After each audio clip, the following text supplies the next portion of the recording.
सनातन धर्म ज्ञान गंगा चैनल में आप सभी का स्वागत है।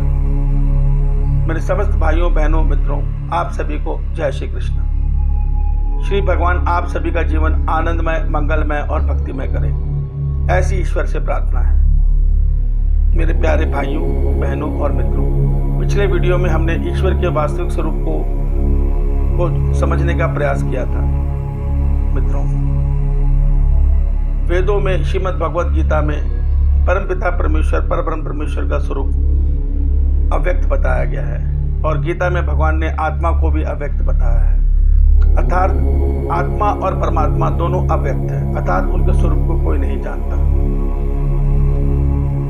मगर कुछ ज्ञानी धरती पर आज उनके स्वरूप को प्रकाशवान कहते हैं, अर्थात परमात्मा प्रकाश रूप है, आत्मा प्रकाश रूप है।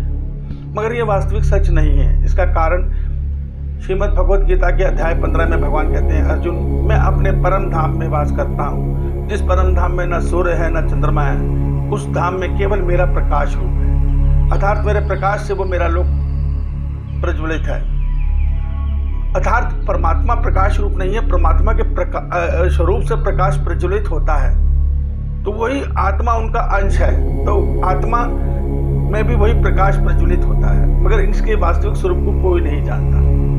देखिए, तात्विक दृष्टि से आत्मा और परमात्मा एक ही है। अर्थात आप समुद्र में से एक लोटा जल उठाकर उसको लैब में टेस्ट कराएंगे तो लैब की रिपोर्ट यही आएगी कि यह जल के सारे तत्व समुद्र के जल से मिलते हैं। तो इसी प्रकार अंश और अंशी, आत्मा को अंश बोला गया है, ईश्वर को अंशी बोला गया है। तो अंश और अंशी के में तात्विक दृष्टि से कोई फर्क नहीं है, पर फर्क यह है कि अंशी की हम के विषय में हम कुछ जानते नहीं, वो महान है, अजन्मे है, और आत्मा जो वो है, वो अंश है, वो उनमें लीन हो सकती है। जिस प्रकार सागर बूंद में नहीं समा सकता पर बूंद सागर में समाती है, यही आत्मा और परमात्मा का रिश्ता है। परमात्मा में ही सब उत्पन्न परमात्मा से होते हैं और परमात्मा में ही लीन हो जाते हैं। तो उनके स्वरूप को समझना आसान नहीं है। मगर श्रीमद् भगवद गीता में भगवान बहुत से रहस्य दूर कर देते हैं। जैसे भगवान कहते हैं, जो अर्जुन को भगवान ने विराट स्वरूप दिखाया है, वो भगवान का निराकार स्वरूप है, जिसके विषय में चर्चा की जाती है, जो वेदों में भी वर्णित होता है। उस निराकार स्वरूप में ईश्वर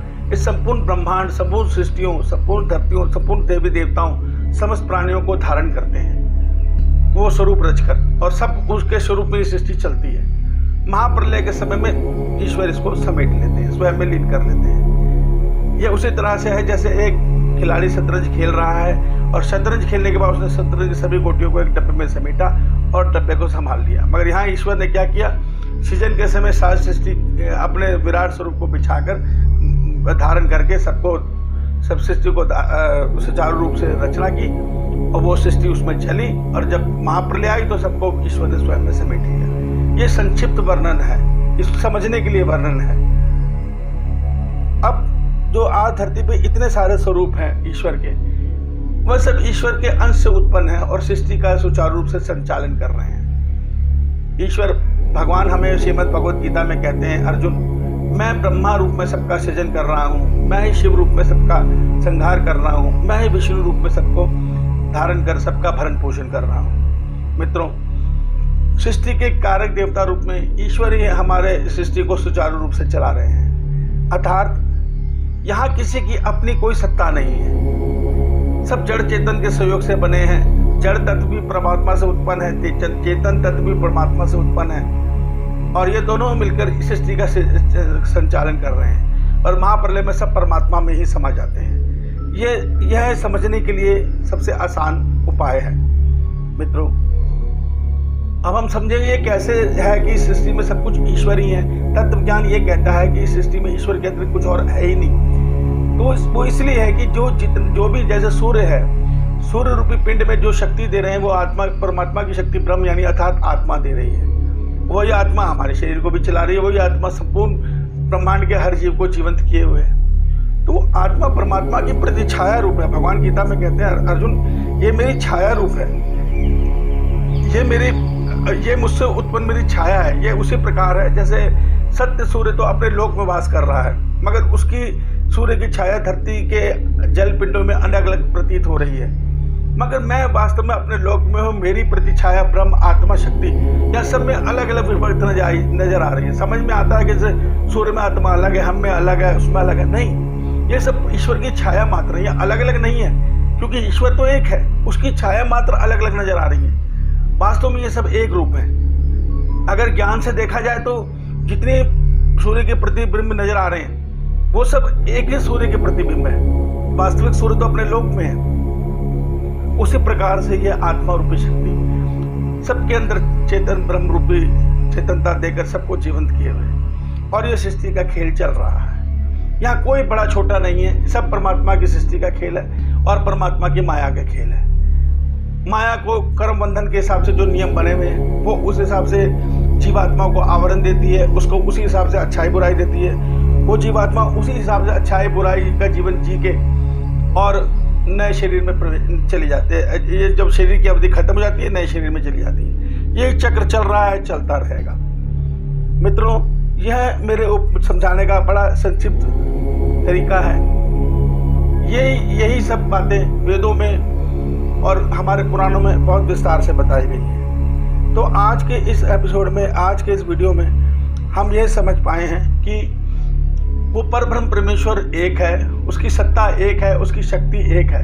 उसी ने अपने आप को अनेक रूपों में विभक्त करके इस सृष्टि का संचालन कर रहा है। सब कुछ वही है।